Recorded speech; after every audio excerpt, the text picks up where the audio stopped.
caos, escolha adorar a Deus. A direção para esta semana é: em meio ao caos, escolha adorar a Deus.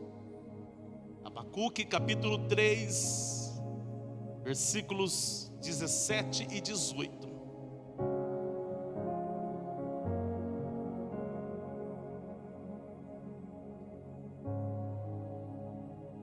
Quero louvar a Deus também. Obrigado, filha.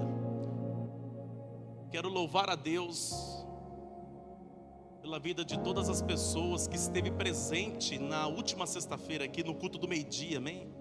Foi uma bênção o culto do meio-dia. Foi poderoso, foi tremendo. E eu deixo aqui um convite para você estar na próxima sexta-feira aqui, meio-dia.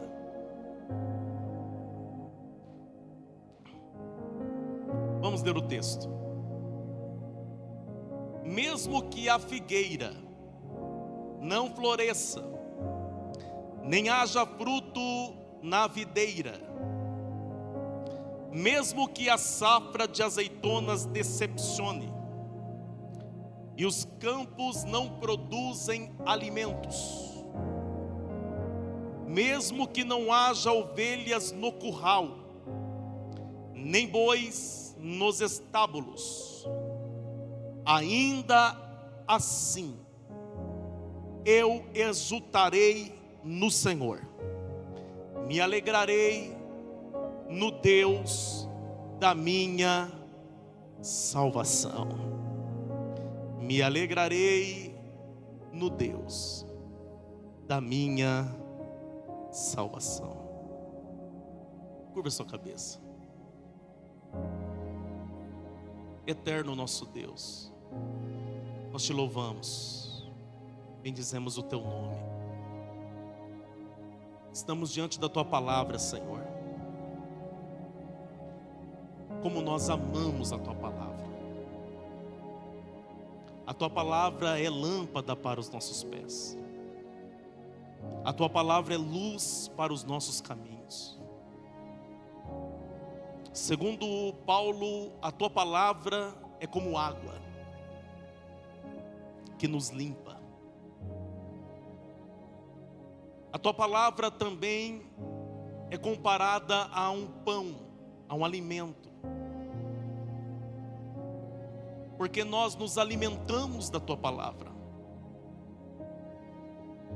Senhor, por meio da sua palavra, fala conosco nesta noite. Nos dá a direção para as nossas vidas, a direção para a nossa semana, e que através da tua palavra o Senhor nesta noite nos edifique, nos exorte, nos consola, e que através da sua palavra o Senhor possa nos fortalecer, em nome de Jesus, amém. O profeta Abacuque, ele está na lista, na galeria dos profetas menores. Nós temos a galeria dos profetas maiores e também dos profetas menores. Isso não quer dizer que eles eram pequenos para Deus, pelo fato de ser chamado de profetas menores. Esse título é dado pelo número daquilo que eles escreveu, dos escritos.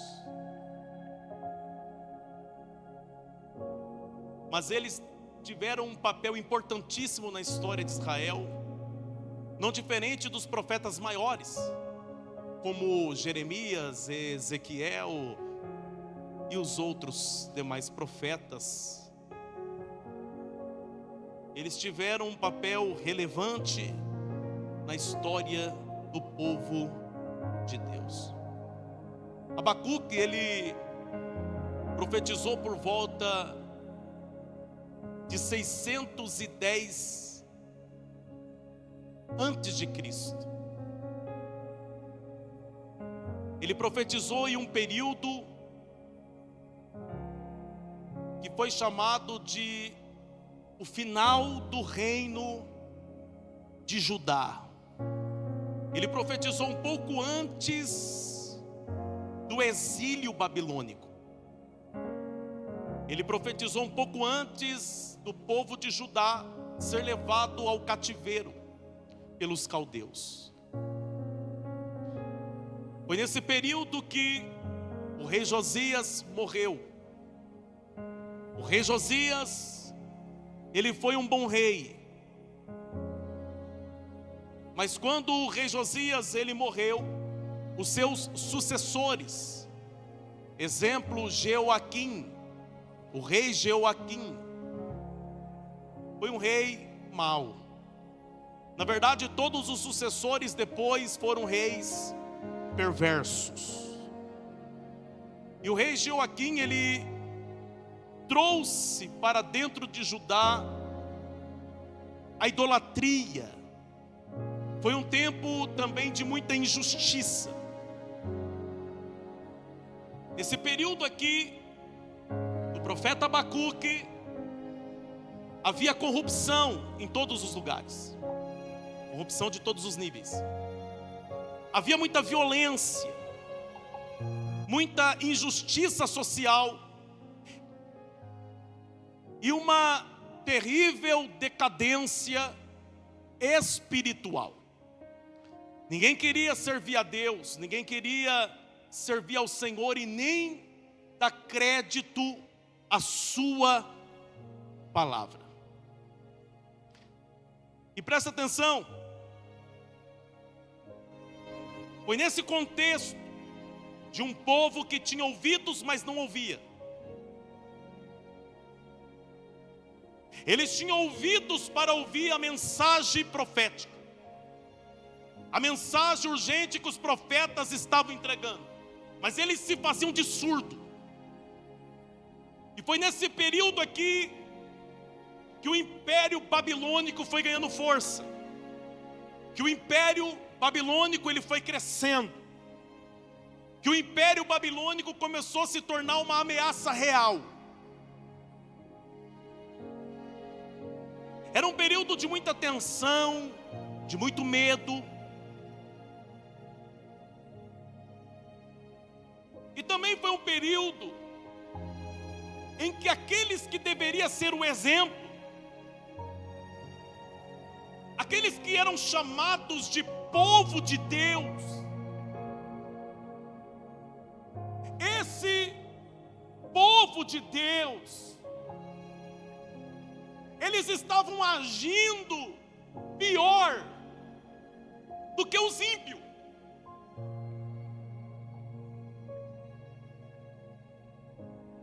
Ou seja, havia um desvio espiritual e moral, uma crise espiritual na nação.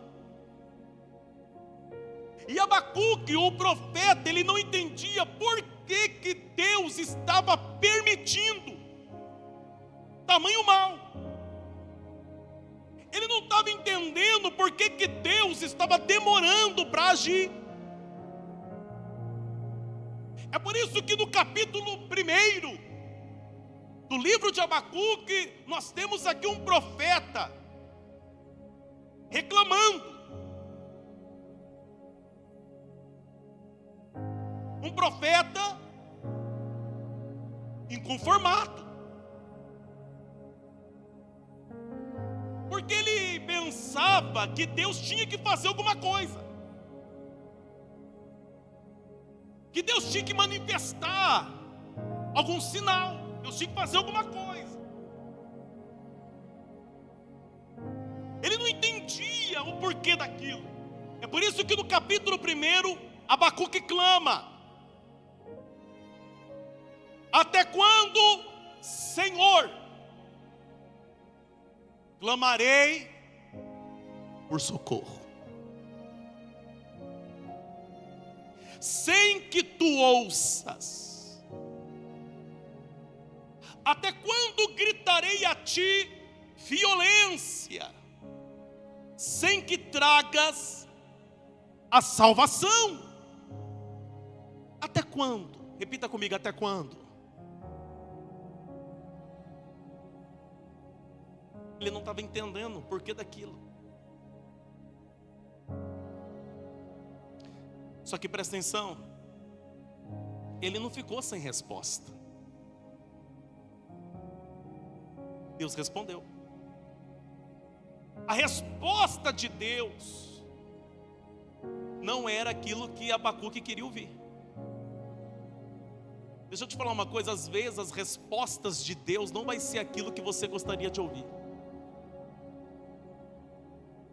Às vezes as respostas de Deus não é algo que nos agrade, que atenda aos meus anseios. Nós precisamos entender que o não de Deus também é resposta. O problema é que nós vivemos em uma geração não diferente da de Abacuque. Nós queremos só ouvir o sim de Deus. Uma geração que quer ser compreendida a todo custo. E qual foi a resposta de Deus? A resposta de Deus foi: fica tranquilo, Abacuque, eu vou levantar os babilônicos como instrumento de justiça. Como assim, Deus?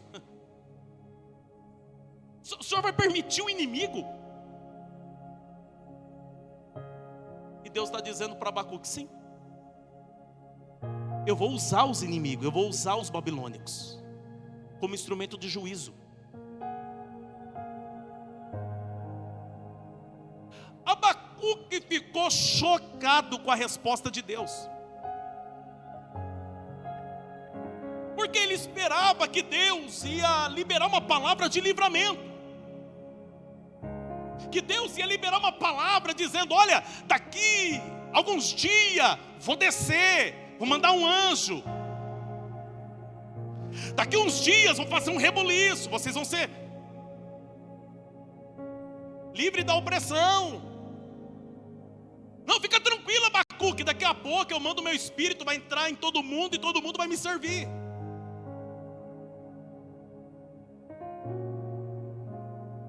Deus nunca vai forçar você a servir a Ele,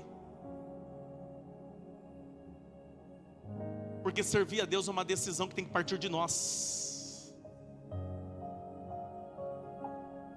Olha para essa pessoa que está ao seu lado, mas olha no olho e fala assim: Deus nunca vai te forçar a servi-lo. Fala assim: isso tem que partir de um coração que ame a Ele.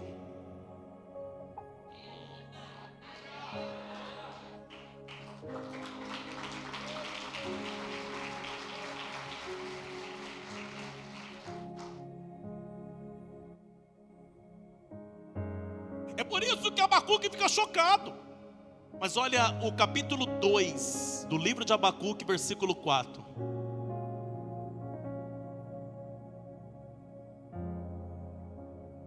Veja, o ímpio está envaidecido, e os seus desejos não são bons. Mas olha o que Deus diz para Abacuque: mas o justo viverá por sua fé. Aleluia. Ei, Abacuque, você não está entendendo que eu estou usando esse tempo para fazer com que o justo se destaque. Por quê? Porque o justo só pode se destacar no meio dos injustos. É em meio a esta geração perversa que os justos vão se destacar.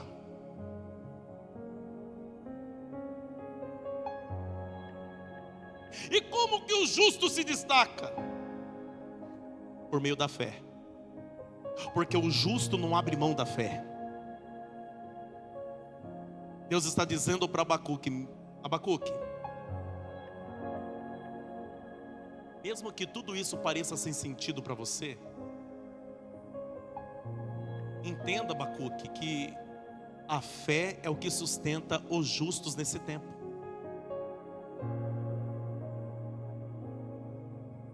Quando você não compreende, não entende o que está acontecendo, você precisa saber de uma verdade. E qual é a verdade? A verdade é: a fé é o que vai me sustentar nesse tempo. Nesse tempo difícil, a fé é o que vai me sustentar. Em um tempo de tanta corrupção, é a fé que vai me sustentar. Em um tempo de tanta violência, é a fé que vai me sustentar. Em um tempo de tanta escassez, é a fé que vai me sustentar. Em um tempo de uma frieza espiritual, é a fé que vai me sustentar. Em um tempo de uma crise moral, é a fé que vai me sustentar. Eu não posso viver sem fé. Aleluia. Oh, banarabas. Olha para essa pessoa e diga assim: é a fé que te sustenta.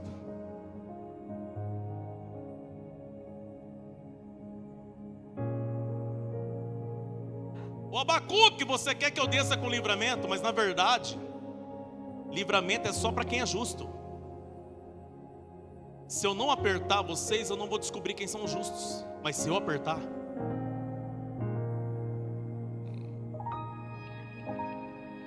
os justos começam a se revelar. Por quê? Porque o justo se posiciona. Eu vou repetir isso aqui. Os justos se posicionam em tempos difíceis.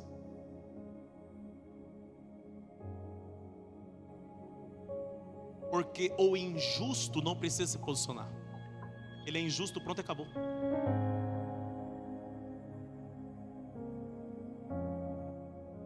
É por isso que a Bíblia diz que nos últimos dias, eu disse nos últimos, o Senhor diz: verás a diferença de quem serve e de quem não serve.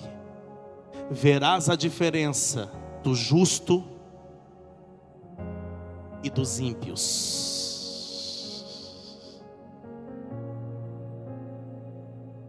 Tempos difíceis é só para revelar quem serve e quem não serve,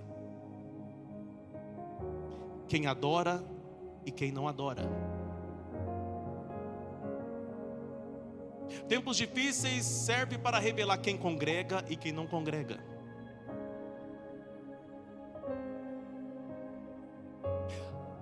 Entenda que Deus também trabalha nos dias difíceis. Olha para essa pessoa e diga: Deus também trabalha nos dias difíceis.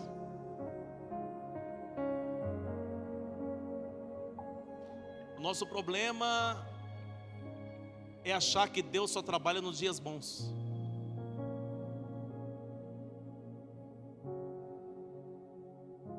Deus também trabalha no caos. Deus também permite tempestades.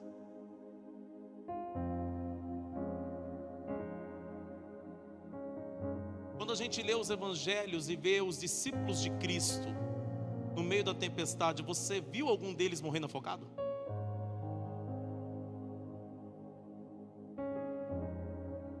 Até no dia em que ele não estava presente no barco, ele não permitiu que as águas afogassem ninguém ali.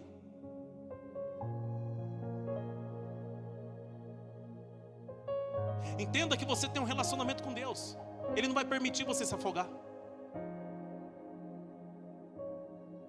Não. Ele não vai permitir você sucumbir em meio a essa prova difícil.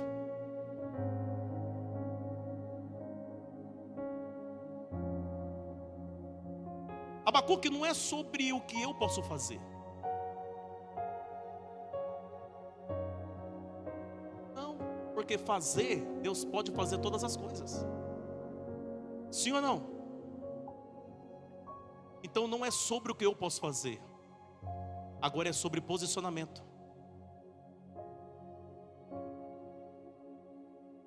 E isso tem que partir de vocês.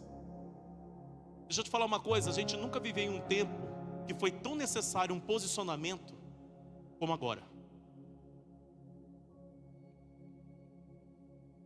Eu vou repetir isso aqui. Nós estamos vivendo em um tempo em que é necessário se posicionar. Nós não podemos ficar em cima do muro.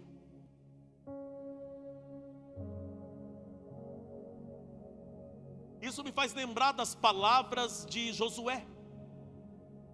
Quando o povo já estava estabelecido na terra da promessa, e o coração deles começou a se voltar para os ídolos. Josué chamou a família, chamou o povo e disse: decida quem vocês vão servir. Se é a Deus, ou se é os deuses dos amorreus, dos jebuseus, dos girgazeus e todos os eus. Mas eu quero me posicionar. Eu e a minha casa serviremos ao Senhor. Eu e a minha casa nos posicionamos. Eu e a minha família tomamos um posicionamento firme. Eu e minha casa.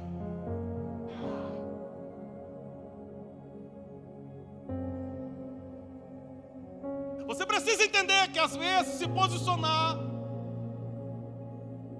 vai fazer com que algumas pessoas mudem o que elas pensam ao teu respeito.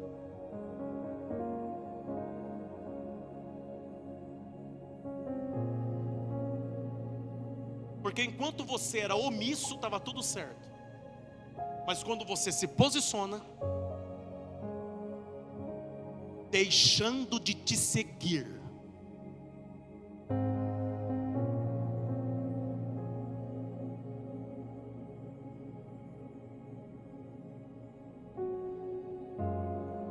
tchau. O meu Cristo não viveu nessa terra para agradar todo mundo. Você vai ver Cristo, Jesus Cristo, se posicionando contra os religiosos. Você vai ver Jesus Cristo se posicionando contra o sistema. É por isso que em Israel, se você for em Israel, você vai conhecer um Jesus revolucionário. Um Jesus que vai além do evangelho. Foi esse Jesus que eu conheci lá.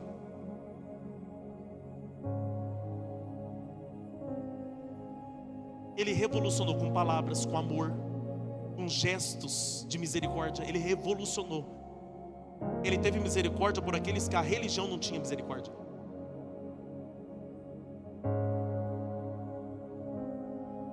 Quem está entendendo isso aqui? Ele acolheu aqueles que o sistema dispensava.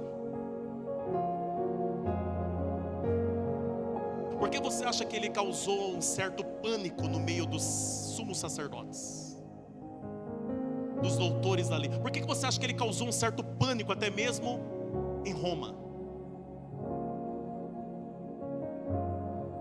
Porque ele se posicionava. Talvez o que está faltando para algumas pessoas nesse tempo é se posicionar.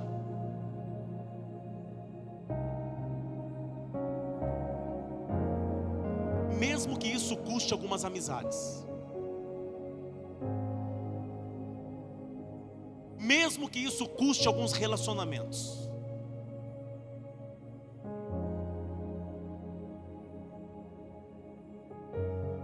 Quem está entendendo isso aqui?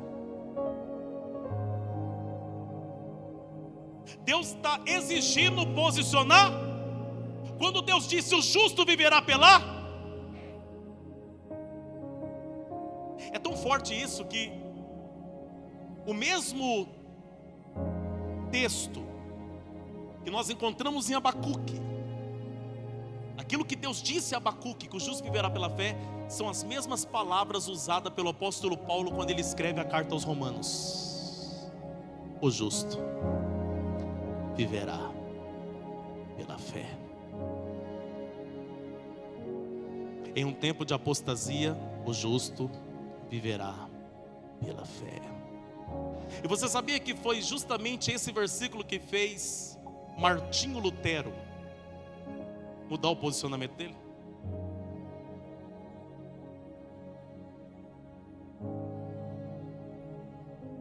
Em um tempo em que a igreja estava vendendo indulgência, as cartas de indulgências. Quem conhece essa história aí? Levanta a mão. Você sabe o que eram as cartas de indulgências? Quem sabe, levanta a mão. Sabia que isso aconteceu há mais de 500 anos atrás?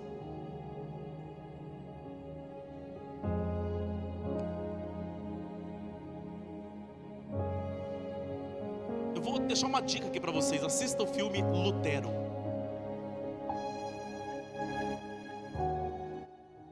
Presta atenção. Estava tudo bem com ele. Ele era professor de catequese, estava tudo certo com ele, estava fazendo o trabalho dele, estava tudo certo. Mas quando ele viu vendendo carta de indulgência, e o que eram as cartas de indulgência? A igreja precisava de propriedades, precisava aumentar o patrimônio dela. O que eles fizeram? Qual foi a ideia? Vamos oferecer a carta do perdão. A pessoa chegava e dizia: olha, eu cometi tais pecados. Oh, sim. Nós temos aqui, selada pelo nosso Papa, uma carta de perdão para você.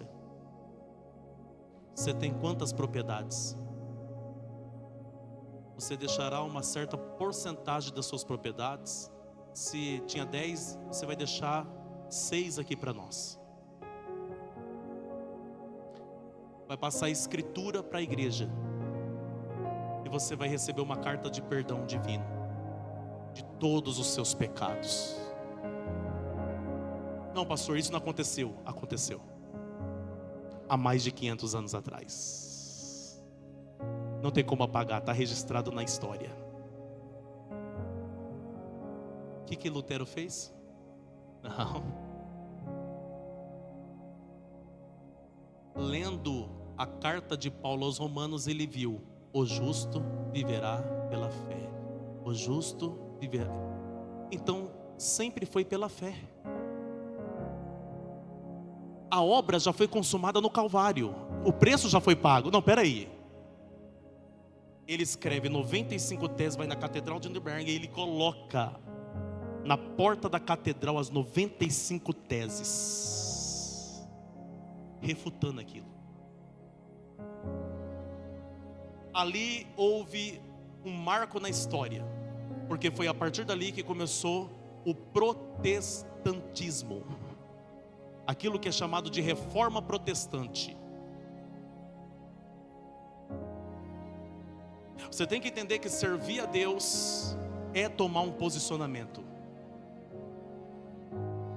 É se posicionar pela fé. Quem está entendendo isso aqui? Mas isso é história. Vamos continuar aqui. Quem quer que eu termine, paro, fala amém. Quem quer que eu continue, fala glória. Nós precisamos receber a direção para essa semana, sim ou não? Quando o Eterno disse para Abacuque: o justo viverá pela fé, é a fé que vai sustentar vocês nesse tempo. Entra o capítulo 3. Quando entra o capítulo 3, nós temos uma virada. Diga comigo, uma virada. Abacuque passa da reclamação para a adoração. Não, vou repetir. Abacuque para de reclamar e ele começa a adorar. Aleluia. Ele começou o livro dele questionando a Deus. Até quando? Mas ele termina o livro dele adorando a Deus. Ele termina dizendo: mesmo que a figueira não floresça, mesmo que não haja fruto na videira, o produto da oliveira minta, mesmo que não haja ovelhas nos currais, nem bois nos estábulos, todavia eu me alegrarei no Senhor, eu exultarei no Senhor. Ele é minha razão de viver. Eu estou escolhendo louvá-lo. A nação de Judá está um caos. Há uma crise de identidade na nação, há uma crise moral, há corrupção, há violência, há injustiça, mas eu escolho louvar a Deus, eu escolho adorar a Deus, oh, aleluia. Humanamente falando, tem tudo para dar errado, mas eu me posiciono como um adorador, aleluia. Eu estou me posicionando como um adorador, eu vou adorar, aleluia. Há uma crise política, há uma crise moral, há uma crise espiritual, mas eu não vou continuar questionando a Deus, não, porque eu já entendi que esse tempo é necessário, mas é nesse tempo que eu vou destacar, que eu vou me destacar sendo justo. Eu vou me destacar mantendo a minha fé, aleluia. O caos ao redor pode ser real, mas ele aprendeu a adorar a Deus no meio do caos. Então presta atenção. Eu tenho 3 pontos aqui. 3 pontos. Redobre a sua atenção. Primeiro ponto: reconheça o caos. Você precisa reconhecer que existe um caos, mas não se prenda ao caos. Eu reconheço que o tempo é difícil, eu reconheço que ao meu redor está um caos, mas eu não me prendo ao caos. Eu não vou tornar minha vida caótica porque ao meu redor está um caos. Não, vou repetir. Eu não vou tornar minha vida caótica porque ao meu redor está um caos.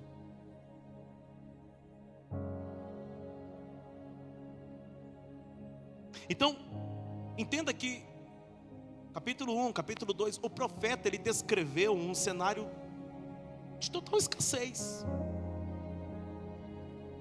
Crise agrícola, econômica, emocional, espiritual, por aí vai. Então, quando o Abacuque ele começa a adorar a Deus, ele não está negando a realidade. Você tem que entender que quando você adora a Deus no meio do caos, você não está negando a realidade do caos. Existe um caos. Mas e aí?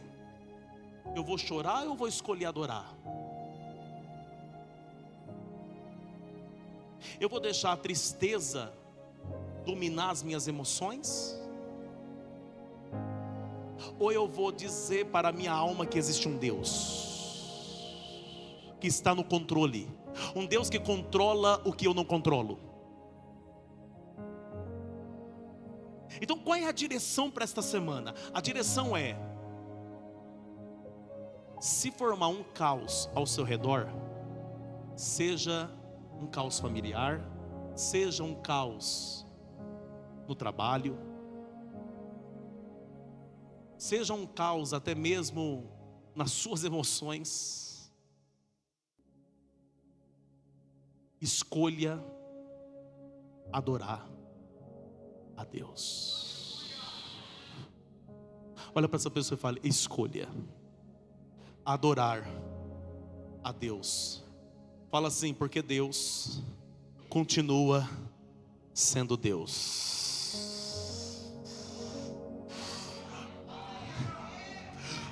Olha o que o salmista disse no Salmo 46, verso 1. O salmista declarou: Deus é o nosso refúgio e a nossa fortaleza, auxílio sempre ausente. Sempre presente nas adversidades. Deus não vai ser, Ele é. Deus é. Oh, aleluia. Ele é. Eu estou sentindo Ele aqui. Ele é.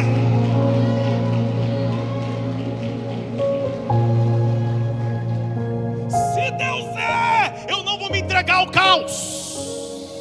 Se Ele é, eu não vou me entregar a essa crise. Se Ele é, eu não vou ficar no canto da sala chorando. Não. Se Ele é, eu não vou ficar no escuro do meu quarto sem vontade para sair para fora. Ele é. Deus é. Oramanda e calabauá.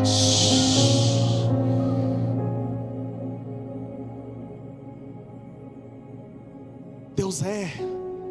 Levanta a cabeça. Deus é. Enxuga as lágrimas. Deus é. Ele é. Segundo ponto, a adoração, ela é uma escolha.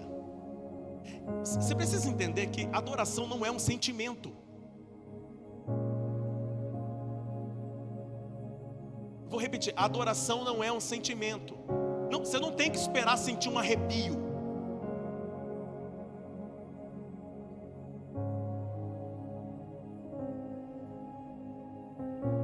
Porque tem pessoas que, infelizmente, se comportam dessa maneira. Ele está esperando sentir o próximo arrepio.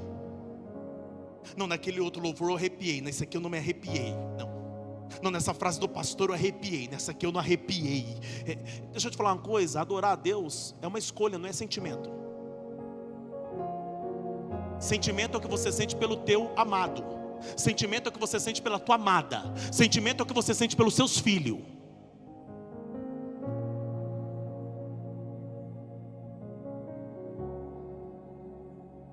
Já imaginou? Se a confirmação de Deus presente no culto fosse o arrepio dos membros do culto. Esse culto eu arrepiei. Não, nesse culto eu não arrepiei. Eu não senti nada nesse culto. Não, na verdade você não sente nada faz tempo. Você não ora, não lê Bíblia, não ora. Passa a semana inteira pendurado no BBB. Quem é o próximo no paredão? E você nem viu que você já está no paredão espiritual.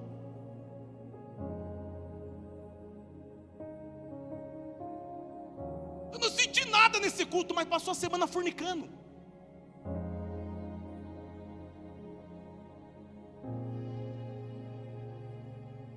Eu não senti nada nesse culto, pastor. Eu acho que está meio, sei lá, hein? Passou a semana inteira falando da vida dos outros.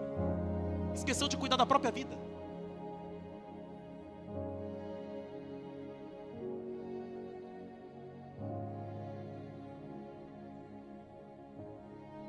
Pastor, eu não gostaria de ouvir isso em um domingo como esse, pastor. Feriu.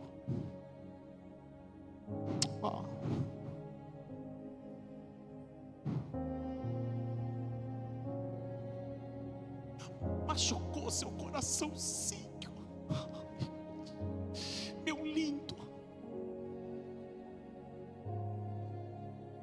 Quando é que você vai decidir escolher servir a Deus de verdade? Quando é que você vai decidir adorar a Deus verdadeiramente, em espírito e em verdade? Porque são esses os tais que Deus está procurando, segundo João capítulo 4. Quando é que nós vamos decidir nos posicionar em um tempo tão difícil como esse? Quando é? Eu não posso depender do próximo culto. Eu já tenho que começar a adorar a Deus na minha casa. Eu já tenho que começar a servir a Deus na minha casa. Eu estou indo para o trabalho, eu estou adorando. Eu eu chego lá no meu expediente, eu estou adorando. Eu fui para casa no final da tarde, eu vou adorando. A única coisa que tira a paz é o buraco da rua. Mas em nome de Jesus não vai tocar na prefeitura, tá tudo certo. A gente murmura mesmo, não tem problema não. Buraco é coisa de prefeitura. Mas eu vou continuar adorando.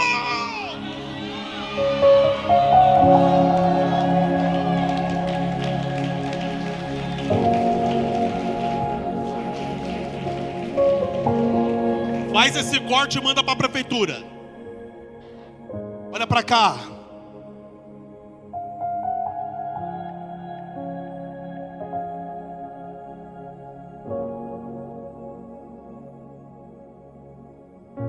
Então, filho, não é o diabo, é falta de posicionamento. Sabe por quê? Porque até o diabo, ele é bem posicionado. O diabo não esconde a real intenção dele.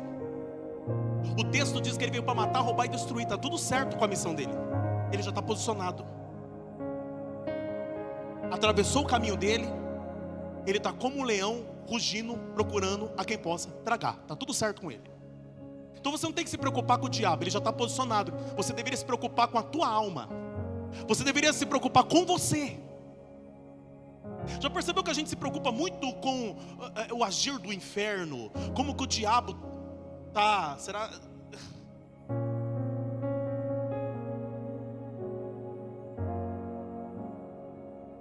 O que nós temos aqui? Nós temos aqui alguém posicionado. Olha o que ele disse: ainda assim. Não, vou repetir. Ele disse: ainda. Ou seja, está um caos, mas ainda assim. Tem gente desviada nas esquinas, mas ainda assim. Está faltando a comida, o alimento, mas ainda assim. O que é isso aqui? É uma decisão consciente de louvar, mesmo sem motivo humano. Porque às vezes nós não vamos ter motivo para adorar, porque tem pessoas que eles esperam um motivo para adorar.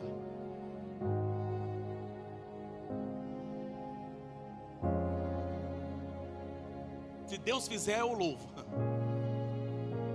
Até quando nós vamos depender de motivos para adorar a Deus?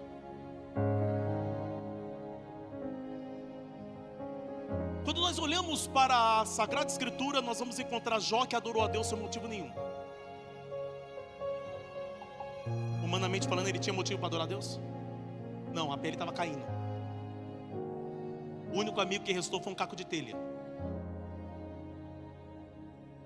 Mas ele disse: nu saí do ventre da minha mãe, nu retornarei para lá. Mas bendito seja o nome do Senhor.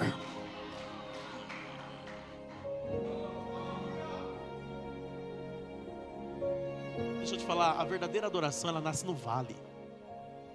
Não é nos montes. Não é no alto da colina. É no pior dia da sua vida. É no vale da sombra e da morte. É ali que nasce um adorador. É no vale. É quando tudo desmorona e você ainda consegue erguer as mãos para cima e consegue dizer: Senhor, Tu és digno do meu louvor. Tu és digno da minha adoração. Tu és digno.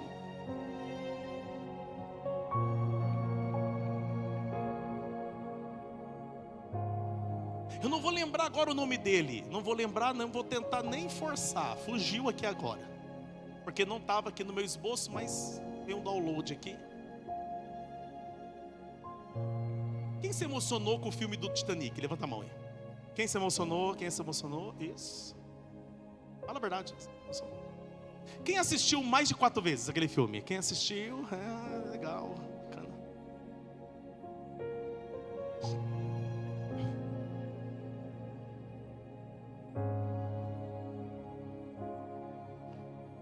Procura aí, se vocês acharem, Max, por gentileza, coloca o nome dele na tela aí. É só colocar, dá um Google na história que eu vou contar aqui agora que vai vir. O nome dele está na ponta da minha língua, mas não vem. É um problema quando o nome está na ponta da língua, mas não está no ponto do cérebro. Olha para cá. Era um pregador. Ele estava em viagem, ele embarcou no Titanic para ir à igreja de Moody. D.L. Moody. E ele estava indo para passar alguns dias com Moody pregando em sua igreja. E no navio ele estava com as suas filhas, com as suas 2 filhas. Ele era viúvo, sua esposa já havia falecido.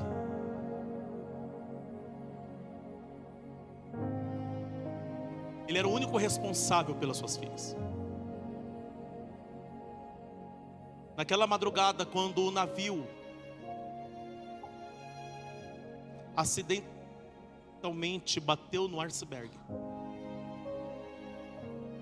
a água começou a invadir os porões do navio.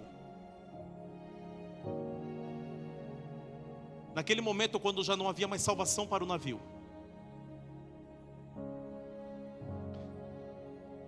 ele pegou suas filhas, levou até a área dos botes salva-vidas, e ele poderia entrar em um dos botes junto com as filhas, porque ele era o único responsável por elas.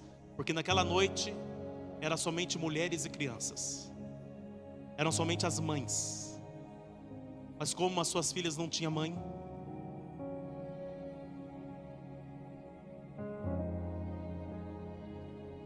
naquele momento ele colocou as 2 filhas no bote. Ele olhou para elas e disse: podem ir. Eu preciso terminar a minha vida fazendo a obra de Deus. Eu tenho muitas vidas para salvar aqui dentro hoje. Ele sai correndo para dentro de um navio que todos estavam correndo para se salvar. Pastor John Harper. E ele passava pelas pessoas e dizia: você já é salvo?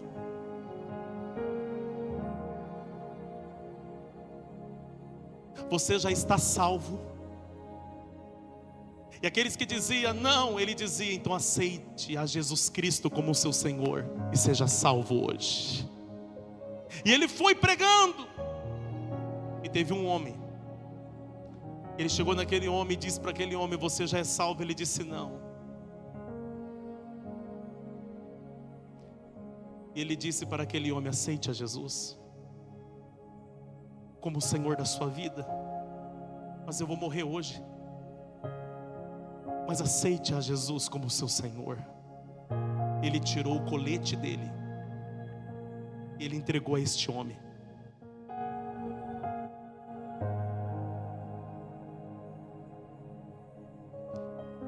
John Harper foi uma das vítimas daquele navio, daquele trágico acidente.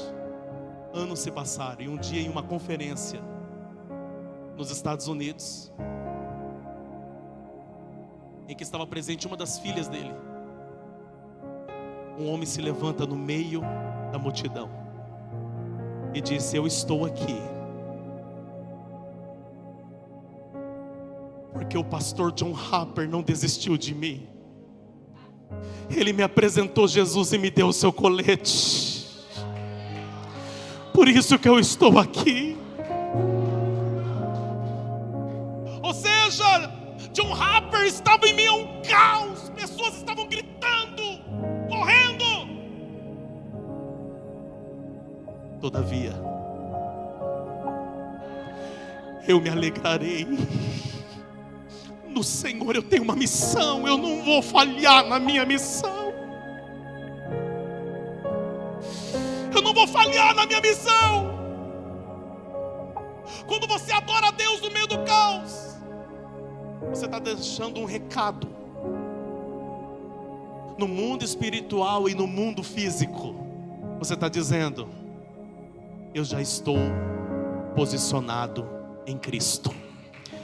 eu já estou em Cristo. Oh, mano. Tá balançando, eu estou em Cristo. Tá virando tudo de pernas para o alto, mas eu estou em Cristo, eu vou adorá-lo.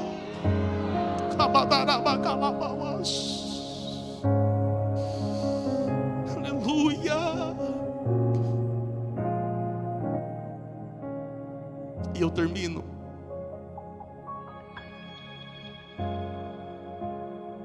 Quem adora a Deus no caos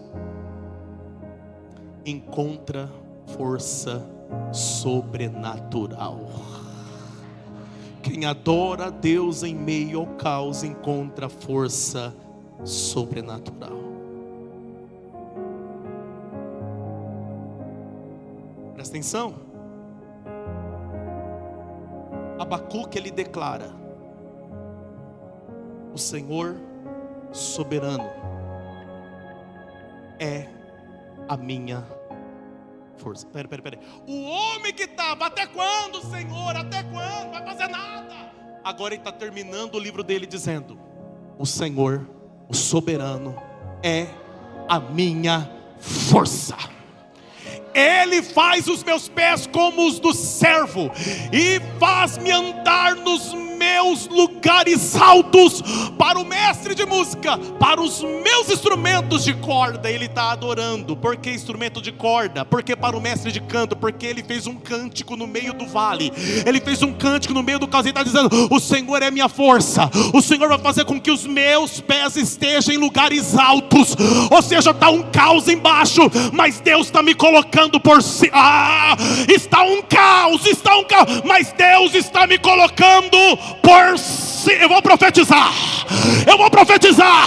Essa semana pode se formar um caos, e se isso acontecer, fique tranquilo, Deus vai te colocar por cima.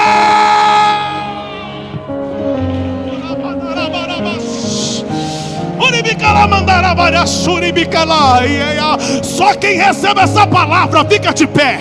Só quem recebe essa, aleluia. Isaías 40, verso 31. Aleluia. Aleluia. Mas aqueles, olha aí, pastora Renata, olha aí, pastora Águida, olha aí. Mas aqueles que esperam no Senhor renovam as suas forças, voam alto como as águias, correm e não ficam exaustos, andam e não se cansam. Está preparado? Está preparada? Está preparado? Está preparada? Aleluia! Há uma unção que Deus está derramando aqui nessa noite. Há uma unção que Deus está derramando aqui essa noite. A unção que Deus está derramando aqui é a unção da força. Ele vai te fortalecer. Ele está te fortalecendo. Ele está te fortalecendo para esse tempo. Ele está te dando força. Ele está te dando força. Aleluia. Começa a receber essa unção. Começa a receber. Se eu fosse você, eu levantava a mão para receber. Começa a receber força do céu. Começa a receber força do alto. Você provou para o Senhor que você espera nele. Você provou para o céu que a sua confiança está no Senhor. Então começa a ser renovado como as águias são renovadas. Começa a ter sua força renovada hoje. Começa a ter sua força renovada hoje. Há uma unção muito forte que Deus está derramando aqui. Começa a receber. Receba essa unção de Deus. Receba a força do céu. Receba, filha. Receba. Você entrou aqui triste e pensativa, mas receba a força do céu. Receba a força do céu. Você disse para a sua amiga: eu não venho mais, eu vou desistir, eu vou parar, não quero mais, vou fazer um gabinete, eu vou parar. O céu está dizendo: receba a força do céu. Receba a força.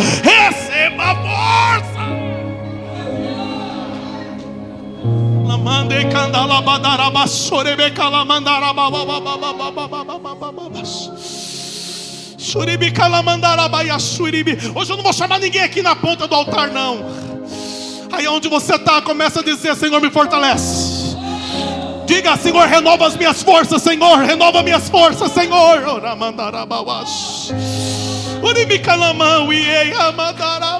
diga: Senhor, coloca os meus pés em lugares altos. Coloca os meus pés em lugares altos. Coloca os meus pés em lugares altos. Não é porque alguém desviou que você vai desviar. Não é porque alguém parou que você vai parar. Não, não, não. Não é porque alguém decidiu não servir mais que você vai parar de servir também. Não, não, não, não, não, não. O céu conta com você. O céu conta contigo. O céu conta com você nesse tempo. O céu está contando com... Talvez você não é o pregador da semana. Talvez você não é um grande erudito da palavra, um grande teólogo das escrituras. Talvez você não seja essa pessoa, mas você não tem noção de quanto você inspira pessoas lá no seu trabalho. Você não tem noção como que a sua fé inspira suas amigas. Talvez algumas delas nem falem para você, mas elas são inspiradas pela sua força. Elas são inspiradas pela sua fé.